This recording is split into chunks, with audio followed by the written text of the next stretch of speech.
Belisario no les ha mandado todavía la ley orgánica del presupuesto, ¿no se la han mandado a usted? No, licenciada. Sí, licenciada, mi instrucción fue que la enviara hoy al terminar la clase. Va, entonces hoy en la noche ya van a tener la número 5, que es la ley orgánica del presupuesto. Y ya... Le agradezco mucho, licenciada. No tenga pena, Pamela. Y ya solo prácticamente yo di la instrucción hoy al licenciado Willy que les mandara la ley de la Contraloría General de Cuentas. Así estaríamos terminando las 6 leyes que vamos a ver en esta parte práctica. Entonces yo les pediría que si tienen alguna duda o algo no les queda claro, me hagan favor de que el día jueves vamos a utilizar algunos minutos para poder resolver estos aspectos, para ver si tienen alguna duda y podamos platicar al respecto. El laboratorio lo tienen que enviar el viernes 4 de abril hasta las 23 horas. El correo a donde lo van a mandar precisamente ya lo tiene el licenciado Willy. Puede decir por qué no usamos Classroom, porque nos daría muchísimo problema y el principal problema que tendríamos es que hay muchas personas que no están asignadas a esta clase, pero están mandando los trabajos como que estuvieran asignados. Y eso lógicamente nos genera problema. Entonces, para no saturar Classroom y que no tengamos ningún inconveniente, nosotros siempre utilizamos estos correos para que ustedes lo puedan mandar. No sé si el licenciado Willy ya entró porque él les mandó el correo para que ya lo tuvieran establecido. Y ahí lo mandaran. ¿Cómo lo tienen que mandar? En un solo archivo, los 6 laboratorios.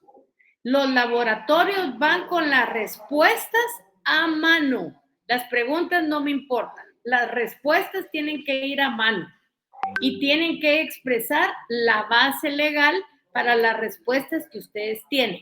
El día jueves, como les digo, vamos a resolver las dudas que ustedes puedan tener sobre las preguntas que se les plantearon. Dudas, preguntas, comentarios.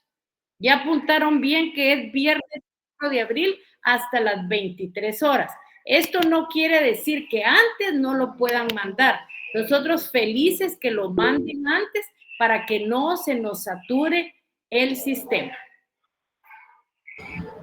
Buenas noches, licenciada. Disculpe, no le escuché bien si al final son 5 laboratorios o 6. No, son 6. Lo que pasa es que hasta ahorita se les había mandado solo 4. Hoy en la noche se les manda el 5º y ya mañana o pasado se les manda el 6º y ahí estamos. Muchas gracias, licenciada. No se preocupe, Luz. ¿Alguna otra pregunta más o comentario?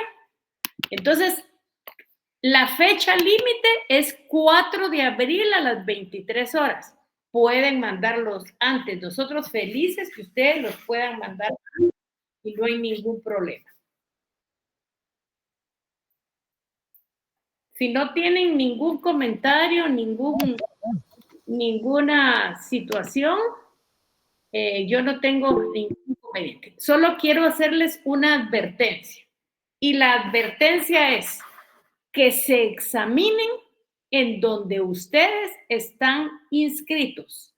¿Qué quiere decir inscritos? Que aparezcan en la lista. Por favor, que aparezcan en la lista, porque hay problemas de asignación y yo no tengo por qué tener esos problemas, porque yo no soy quien asigna.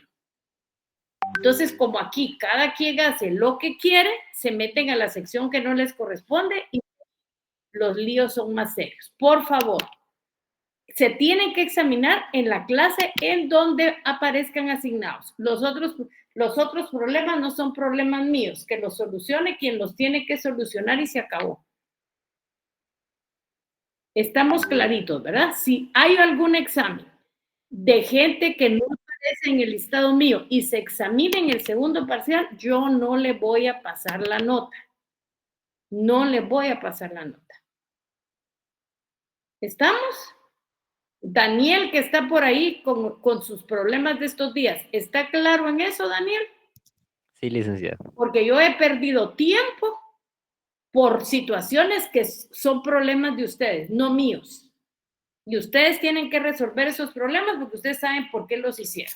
Yo entre paréntesis le dije, lo hacen porque aquí cada quien quiere hacer lo que se le da la gana.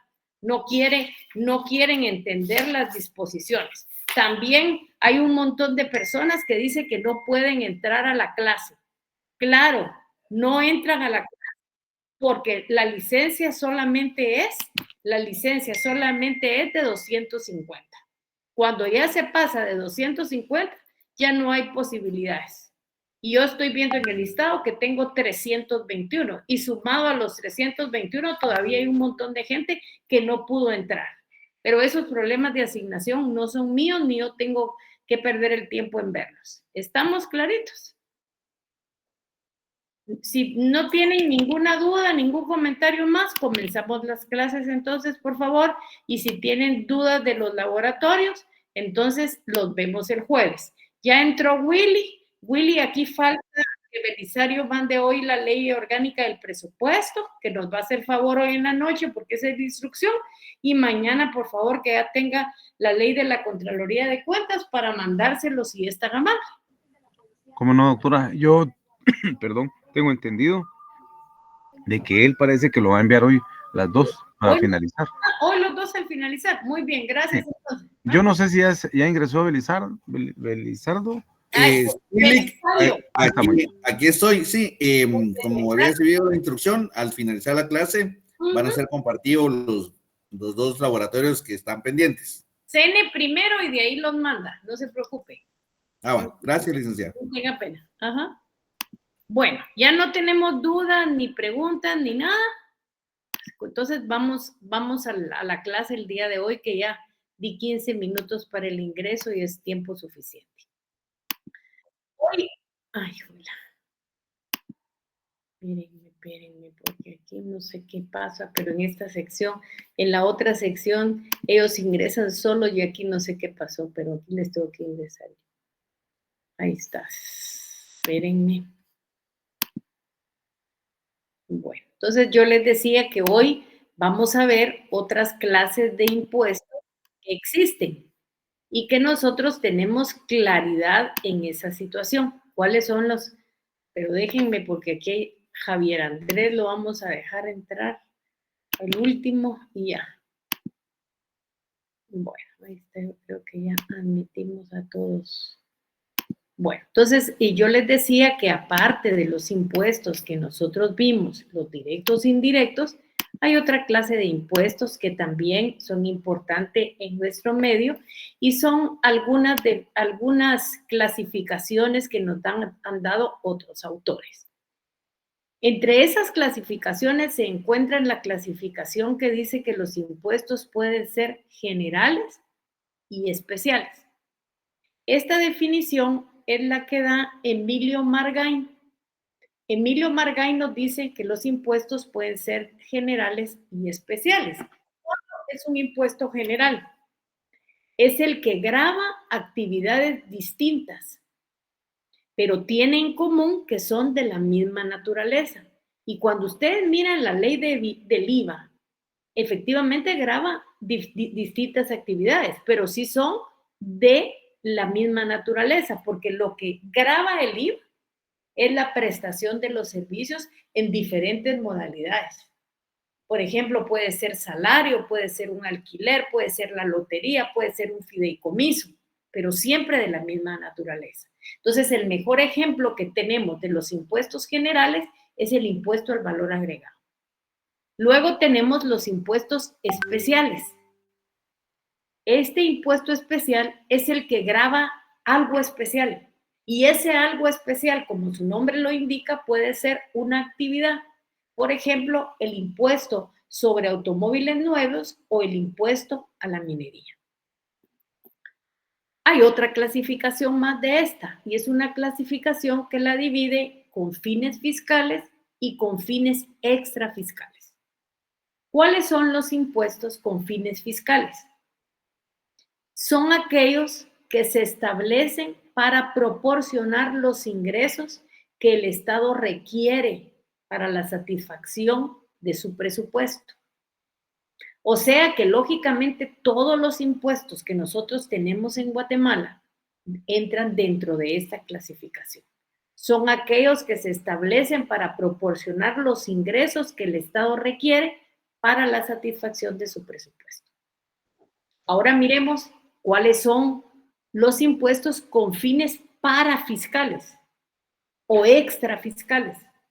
Son aquellos que se establecen con el ánimo o deseo de que produzcan ingresos. O sea, no es ese el deseo, que establezcan ingresos, sino con el objeto de obtener una finalidad distinta, que puede ser carácter económico y social. Si ustedes se recuerdan, yo les dije que en el tiempo de Arzú se había creado un impuesto especial que gravaba la leche, pero lógicamente el fin que tenía era que la actividad lechera se incrementara y que esto significara, lógicamente, una situación de bienestar para los ganaderos que se dedican a esta actividad. Luego, si ustedes revisan el artículo 239 de la Constitución, ahí nos habla de impuestos ordinarios y extraordinarios cuando analizamos el principio de legalidad. Esta división, como lo señala la profesora Catalina García Vizcaíno, se refiere a la periodicidad, o sea, al periodo o perdurabilidad de los impuestos dentro del sistema tributario. Yo lo digo un poco más sencillo. Si se van a cobrar todos los años, serán ordinarios. Y si se van a crear solo cuando hay una situación de problema, de daño, de enfermedad, entonces no va a aparecer en todos los ejercicios fiscales, solo va a haber, lógicamente, aparecido en el ejercicio que genera problemas. ¿Cuáles son los impuestos ordinarios?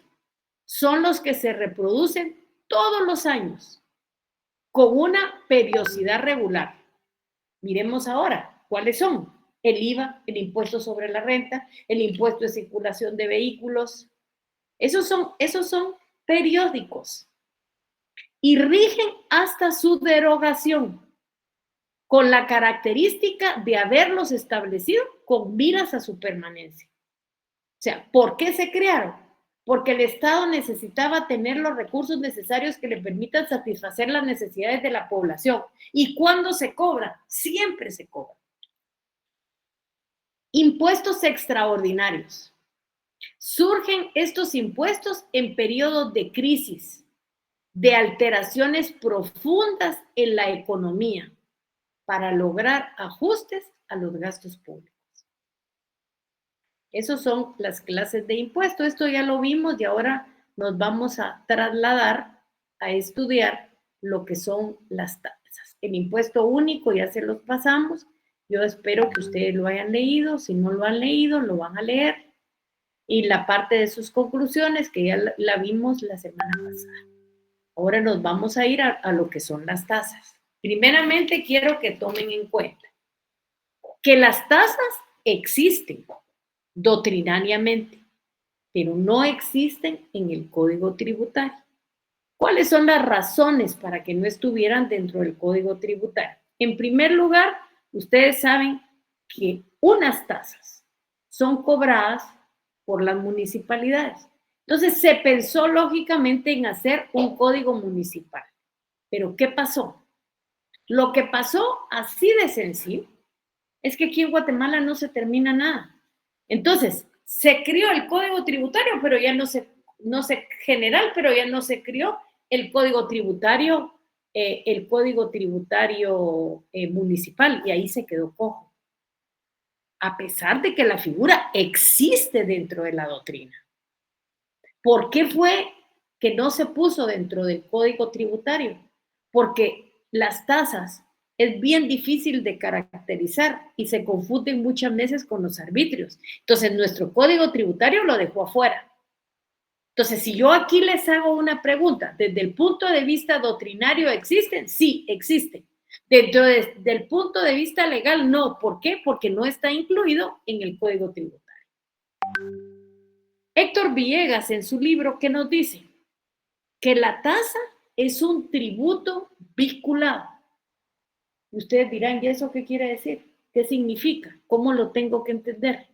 Lo que significa es que hay un hecho o una circunstancia del contribuyente que se integra con una actividad o gasto a cargo del Estado, que de alguna forma afecta a dicho contribuyente. La obligación de las tasas surge ante el mero goce o aprovechamiento de los servicios públicos, lógicamente por el obligado, sin que interese su requerimiento de tales servicios ni su beneficio como consecuencia. La tasa, y esta es una de las razones por las que no está dentro del Código Tributario, es porque es considerada como algunos un tributo que tiene muchas discrepancias y diferencias, que ha causado a lo largo de la historia muchos problemas y que a pesar de esos problemas las municipalidades los crean y que el que más dificulta es saber cuáles son sus características, su caracterización. Un concepto. ¿Cómo debemos nosotros conceptualizar a las tasas? En primer lugar, es una suma de dinero. Todo es dinero que puede pagar una persona individual o una persona jurídica como contraprestación a un servicio público que proporciona el Estado por la municipalidad de su jurisdicción o por cualquier otro ente estatal, cuya finalidad es cubrir los gastos que se producen en la prestación de los servicios. Miren cómo este concepto nos va dando todos esos elementos que nosotros necesitamos. Volvamos a leer porque quiero que ustedes la tengan bien clarita y la tengan bien desarrollada. Suma de dinero. Eso creo que ya no nos da ningún problema, porque todos los tributos son una suma de dinero. ¿Quién paga esa suma de dinero? ¿Una persona individual o una persona jurídica? ¿Por qué la paga? Como una contraprestación a un servicio público que proporciona el Estado por la municipalidad de su jurisdicción o por cualquier otro ente estatal, con la finalidad de cubrir los gastos que producen la prestación de ese servicio. ¿Dudas, preguntas, comentarios? ¿Dudas, preguntas, comentarios? ¿No hay dudas? Bueno, ¿cuáles son las tasas que nosotros, a pesar de las características, a pesar de la dificultad que existe de caracterizarla, han sido descubiertas no por mí, sino que por muchos autores? Porque nosotros no somos los autores, nosotros somos los intérpretes de lo que dijeron los autores hace tiempo. Pero ¿cuáles las características que nosotros de esos conceptos podemos encontrar? En primer lugar, la tasa, aquí no está, pero lo tenemos que tener claro. La tasa es un tributo. Dentro de la clasificación de los tributos están las tasas. ¿Qué está dentro de la clasificación de los tributos? Impuestos, tasas, arbitrios y contribuciones especiales. Y esta es la tasa. Otra caracterización. Es una retribución o compensación, como le llaman algunos, que se paga. ¿Por qué se paga? Por un servicio. Por un servicio que en nuestro medio prestan las municipalidades o cualquier entidad del Estado. En la tasa, lo que se persigue, lo que se busca, es que haga el cobro con equidad. ¿Qué significa esto? ¿cómo lo podemos entender nosotros? Que no puede exceder el costo del servicio lo que vamos a pagar nosotros. O sea, aquí se tiene que hacer la cuenta bien de la que la municipalidad va a invertir en un servicio, bien. Y luego dividirlo entre todos los habitantes de acuerdo a lo que ingresa. Recuérdense ustedes que el agua la miden para saber cuánto se gastó cada vecino. Sí. ¿Alguien levantó la mano? ¿Lo escucho? Buenas noches, Ligda. Solo una consulta. ¿Las tasas serán como los boletos de ornato cuando pagamos? La tasa, o sea, lo que pasa es que el boleto de ornato es una tasa. Exactamente. Pero las más comunes, o sea, la tasa, ahí está la confusión. En las municipalidades los tienen como arbitrio, no lo tienen como tasa. El boleto de ornato, si usted estudia la ley, dice claramente que es un arbitrio. Así está contenido en la ley. Esas son las confusiones que hacen difícil las tasas y los arbitrios. Pero las tasas que más conocemos, es la tasa de agua potable y la tasa de energía eléctrica que viene en el recibo de la luz. Esas son las que más entendemos. ¿Por qué? Porque, dígame una cosa, el ornato no es un servicio. O sea, el ornato usted está pagando un arbitrio porque vive en ese municipio y porque quieren tenerlo bonito. En cambio, aquí está pagando por un servicio que le está prestando la municipalidad. Si usted mira la tercera clasificación, dice, la tasa es de carácter voluntario, pues solo se paga en virtud de la demanda de un servicio. ¿Cuál es ese servicio? El agua potable, la energía eléctrica. Si usted mira los servicios de energía eléctrica, dice tasa municipal. ¿Alguien? No sé si con eso logro explicarle. Sí, licenciada, muchísimas gracias. No tenga pena. Pero ¿alguien más ahí? Escuché dos ruiditos. ¿Alguien más quiere hablar? Sí, era yo, Ligda, buenas noches, pero era con relación a la tasa de alumbrado público también, pero ya la mencionó. Exactamente, gracias. ¿Alguna otra? Pablo levantó la mano, Ligda. ¿Quién? Pablo Elías. Pablo Ruiz. Pablo Sí, Elías. licenciada, muchísimas gracias. Buenas noches. Yo entiendo que las tasas son prestaciones de servicio público. En este caso podría ser el parqueo, por ejemplo. Cuando uno llega a un municipio, digamos, y hay lugares especiales donde uno se puede parquear y hay Puede ser. En el antiguo Guatemala y Panajachel lo tienen. Lo que no me recuerdo si ellos lo tienen como tasa. O sea, pero esto más que todo se está refiriendo a un servicio, pero a un servicio que usted puede datar en su vivienda. Porque finalmente el parqueo lo toma hoy, pero ya no lo va a tomar mañana. O sea, el parqueo no tiene, digamos, como le dijera yo, no es un servicio que usted vaya a usar todos los meses. O sea, para pagar ese parqueo no necesita usted ninguna cuestión. En cambio, para contratar los servicios, sí necesita una manifestación de voluntad. ¿Y cómo es que usted manifiesta su voluntad? En primer lugar, yo les decía, teniendo que comprar el derecho para que usted tenga agua. ¿Cuál es el derecho? Antes se compraba un cuarto, después un medio y ahora solo una paja de agua. Y luego, con el título que a usted le extiende la municipalidad, que usted pagó por esa tasa de agua, ¿qué es lo que pasa? Usted tiene que ir a hacer a la municipalidad un trámite y pide que le daten de ese servicio en su vivienda. Y usted tiene que pagar los gastos que implica la tubería, buscar la tubería y llegarla a su casa. O sea, prácticamente eso no lo tiene el parqueo. Entonces el parqueo, por eso es que lo clasifican como un arbitrio, porque el parqueo no es un servicio público, es un negocio de la municipalidad, pero no es un servicio público. Comprendo, licenciada. Tiene que haber continuidad en el servicio público, entonces. Y ser un servicio público, porque usted llega hoy, se parquea y no vuelve a llegar a la antigua. Lo hace igual en Panajachel, pero regularmente estos están como arbitrios. como negocio las municipalidades, diría yo, más que todo, entre paréntesis.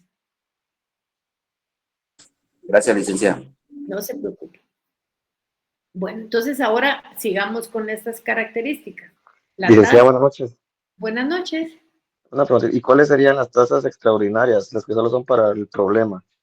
Un ejemplo de esas. ¿Qué tasas extraordinarias no hay? O sea, tasas extraordinarias no hay. Eso de extraordinario lo vimos dentro de los impuestos, que pueden ser ordinarios y extraordinarios. Ordinarios que van a aparecer en todo el ejercicio, en todos los ejercicios fiscales, y extraordinarios solo cuando el Estado tiene algunos problemas.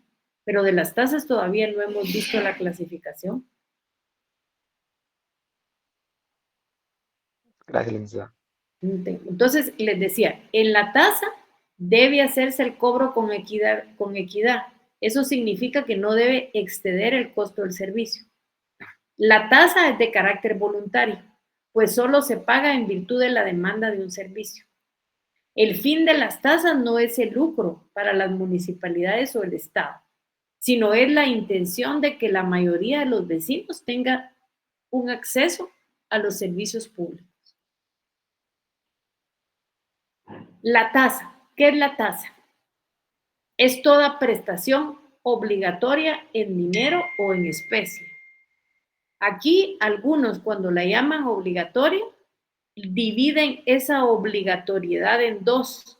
¿Por qué se mira esa obligatoriedad en dos? Porque cuando usted ya voluntariamente la dató en su residencia, no le queda más que pagarla. Pero en un inicio, la tasa no es obligatoria, porque usted compra su derecho de agua, usted hace una solicitud a las municipalidades, usted pide que lo daten del servicio, pero ya estando datado, entonces sí es una prestación obligatoria. Aquí nosotros no tenemos en especie, solo la tenemos en dinero. Este autor la extiende a especie, pero en Guatemala no la tenemos en especie. Dice que el Estado, en ejercicio de su poder imperio, exige en virtud de una ley, porque esto debe de estar contenido en una ley o en un reglamento, y esa es parte de las equivocaciones de las municipalidades. No sé si ustedes han visto cuando se presentan inconstitucionalidades por tasas que están cobrando las municipalidades, porque nunca se les dio el trámite legal que era publicarlo dentro del diario oficial. Claro, el Consejo Municipal crea las tasas municipales, pero las tiene que sacar obligatoriamente como una publicidad en el diario oficial. Entonces dice, por un servicio o actividad estatal que se particulariza o individualiza en el obligado al pago. La historia de las tasas está ligadamente al desarrollo de la administración pública. Y aquí nosotros nos ubicamos en el Imperio Romano y nos ubicamos en el Medioevo. Se entendía que las instituciones públicas, sobre todo la actividad de impartir justicia, servían al público para sufragar los gastos de esas instituciones y en especial para la remuneración de los funcionarios públicos, por lo que se consideraba que era necesario establecer la obligación de pago de quienes hacían uso de los servicios. De ahí que no solo estaba obligado a pagar una tasa quien tenía interés en que se realizara un acto oficial, sino también quien tenía interés en que el acto no se realizara. Las tasas se expandieron y crecieron de tal modo que los funcionarios pagaban por el derecho a recaudarlas. Y se llegó al extremo del arrendamiento de cargos públicos y su comercialización, que creo que no dista mucho de la realidad hoy por hoy. Vamos a ver una definición de tasas. ¿Quién nos la define? Nos la define Guillermo Ahumada. ¿Qué dice Guillermo Ahumada? Un derecho que se percibe por el Estado como persona soberana, por servicios o prestaciones especiales individualizables de carácter jurídico administrativo, organizados con fines colectivos y que los paga el usuario a su solicitud. Eso decía Omar. Matus Benavente. Él decía que la prestación pecuniaria que el Estado exige a quien hace uso actual de ciertos servicios públicos.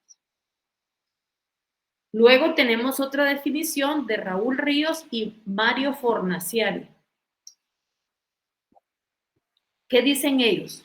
Permítanme, solo vamos a ver quién está tocando la puerta que le voy a dar ingreso. Ya les dije que no les doy ingreso tan tarde, pero aquí son sordos cuando quieren ser sordos y oyen de más cuando no quieren oír más. Así que ya le di ingreso, pero hay otro. Este es un problema. Bueno, ahí está ya. Entonces, un anuncio y seguimos aquí. Bueno, entonces ahora, ¿qué nos dice Raúl Ríos y Mario Fornaciari? Ellos nos dicen que es el ingreso monetario recibido por el Estado o por ente público en pago de un servicio especial y divisible que beneficie directamente a quien lo paga al mismo tiempo que beneficia a la sociedad en general. ¿Qué importancia tiene las tasas como un fuente de ingreso? Es grande, es importante la tasa como una fuente de recursos para el Estado, ya que a través de ellas el poder público recauda fuertes sumas que lo resarcen de las cantidades erogadas en la prestación de servicios. Miren ustedes lo que pagan mensualmente en su recibo de luz. Es bastante. Es bastante. Y todavía tienen que llamar cuando se quema un foco a la empresa eléctrica. Ese no debería ser función de nosotros. Ese debería ser función de la municipalidad que nos cobre ese servicio. Y aquí, ¿qué dice Emilio Margain? Él dice que las tasas ocupan el segundo lugar en importancia como fuente de derecho. Imagínense ustedes, ¿qué importancia tienen las tasas? Y en Guatemala no se ha podido regular porque no se ha podido establecer esa segunda parte del Código Tributario Municipal. Entonces estamos sufriendo los abusos de que a cada municipalidad que se le ocurre este tipo de cuestiones. A pesar de las características que ya vimos, vamos a ver otras características. Dice, los tratadistas están de acuerdo en que esta figura es la más difícil de caracterizar, pero tiene caracteres. Ya vimos uno, ahora vamos a ver otros. El servicio siempre se presta por petición del usuario. La tasa es el ingreso monetario percibido por el Estado o por cualquier ente público. Las tasas emanan del Estado en virtud de que es el Estado o cualquier ente estatal el que las establece, de conformidad a su poder imperio que puede imponerlas. La tasa es recibida por el Estado o cualquier ente estatal por el pago de un servicio especial o determinado. La condición esencial de la tasa es la prestación de un servicio público especial y divisible. Y si el Estado no lo proporciona, no tiene derecho a cobrarlo. Las tasas deben de ser establecidas en leyes y en reglamentos. Son voluntarias. ¿Por qué son voluntarias? En virtud de que priva la voluntad del contribuyente para hacer uso o no del servicio. Eso quiere decir que el contribuyente ha de demandar el servicio. La tasa debe de ser pagada por quienes directamente reciben el servicio público, que significa que únicamente pagará el servicio quien lo usa. ¿Cómo se clasifican las tasas? En primer lugar, las tasas por servicios. Y es de las que hemos estado hablando, el agua potable y los drenajes. Son aquellas que paga el usuario cuando utiliza directamente el servicio. Los drenajes los usamos todos. Ustedes saben cuando no hay drenajes, ¿qué es lo que pasa? Pues todas las desgracias humanas están flotando. El olor es fétido. Y eso no genera desarrollo, al contrario, genera enfermedades. O sea, los drenajes en una ciudad, en un municipio, son completamente importantes para la salud humana. Imagínense ustedes qué miraríamos si nosotros no tuviéramos drenajes. Tasas administrativas. Lógicamente, esas tasas son las que prestan los entes de la administración pública.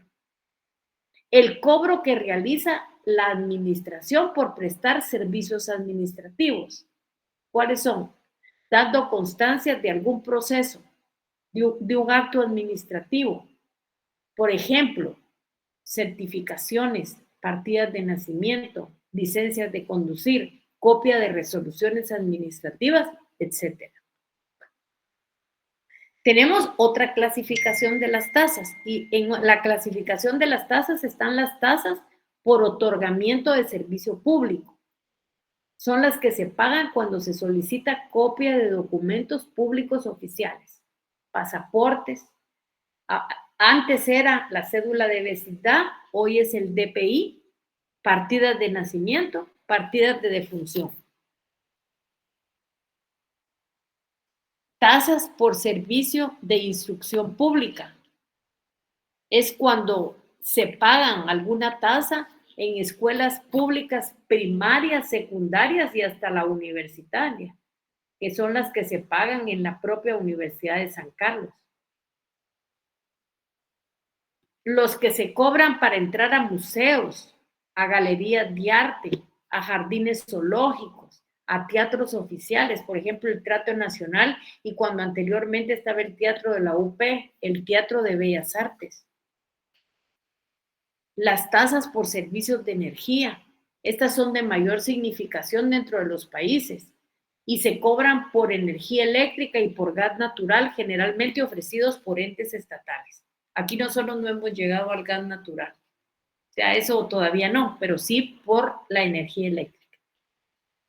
Tasas por servicio de transporte. En muchos países se da cuando el transporte es estatal. Yo creo que los buses de las municipalidades, quien los tiene, se pagan tasas por servicio de transporte.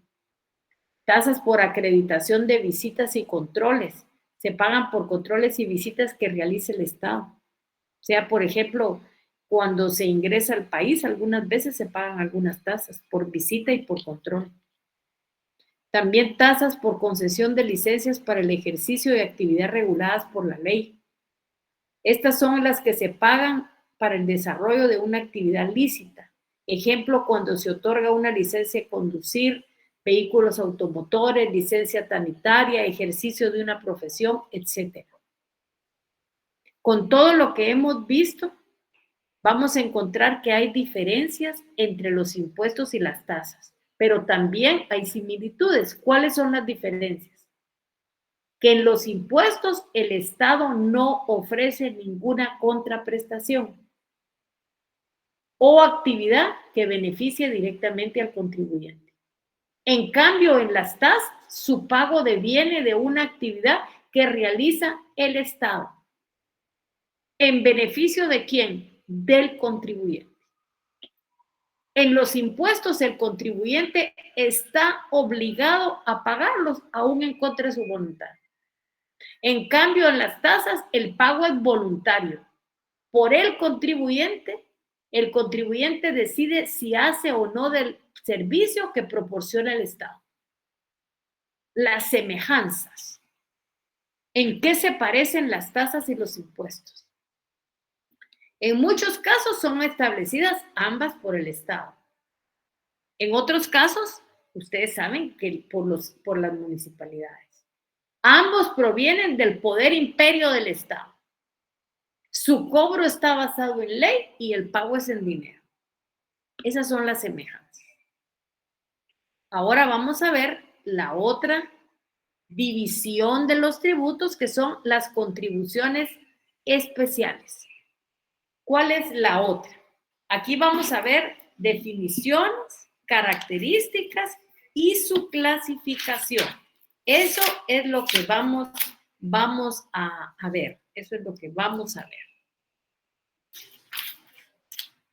Bueno, vamos a hablar contribuciones especiales, vamos a ver definición. La contribución especial es una figura jurídica tributaria de reciente creación que ha sido aceptada por casi todas las legislaciones. Ha sido objeto de grandes discusiones porque si no es manejada con buen juicio y con buen criterio por el Estado, puede crear un grave malestar entre los contribuyentes.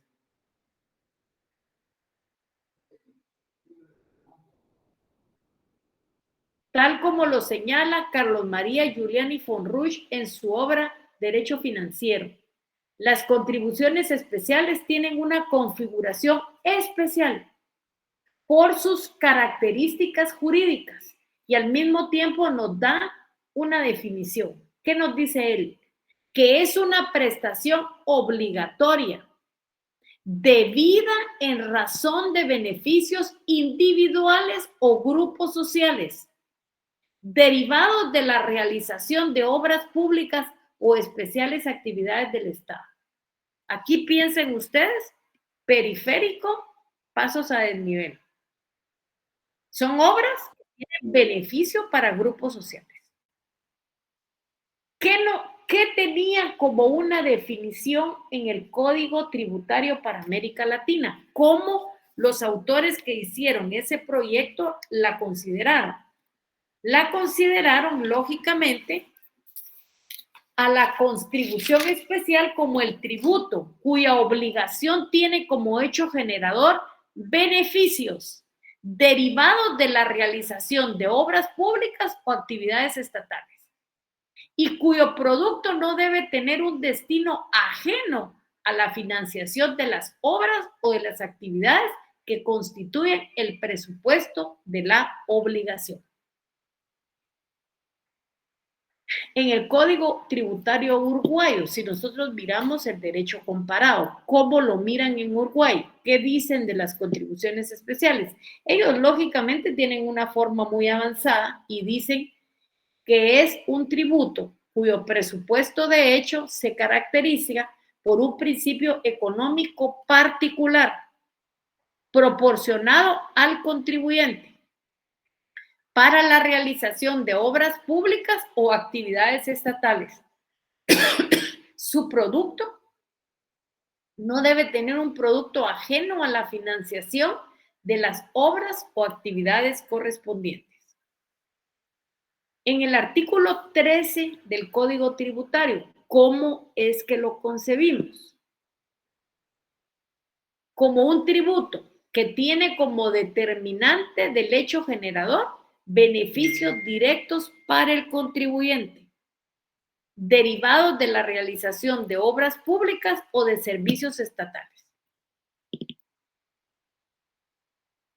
Dice, asimismo, dicho artículo agrega que la contribución especial por mejoras es la establecida para costear la obra pública que produce plusvalía inmobiliaria y que tiene como límite para su recaudación el gasto total realizado y como límite individual el contribuyente, el incremento de valor del inmueble beneficiado.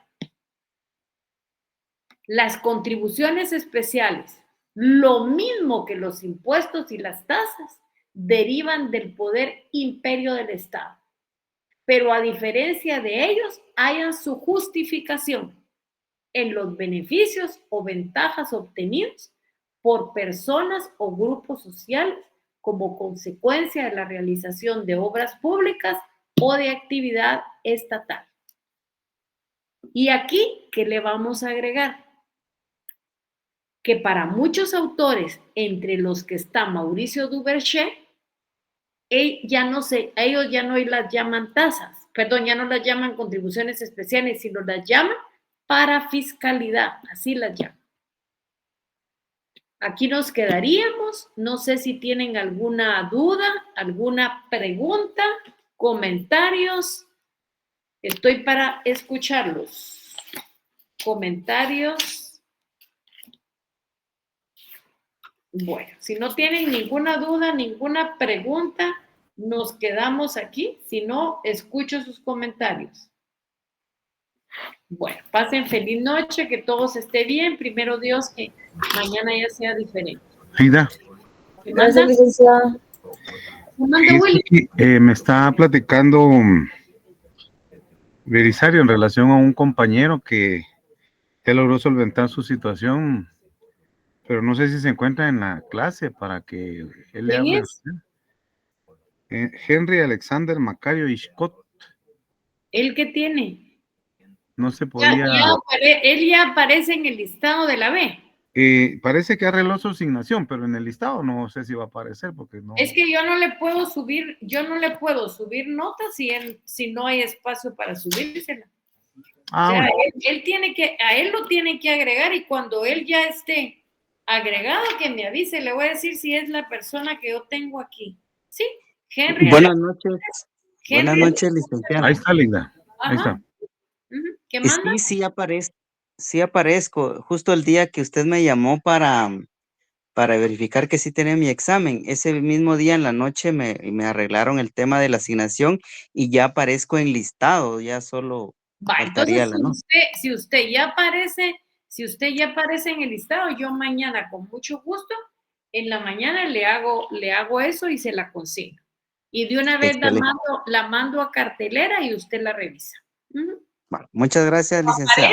Aparece en la sección donde usted hizo el examen, ¿va? ¿Usted dónde Es se correcto, examinó? en la sección B.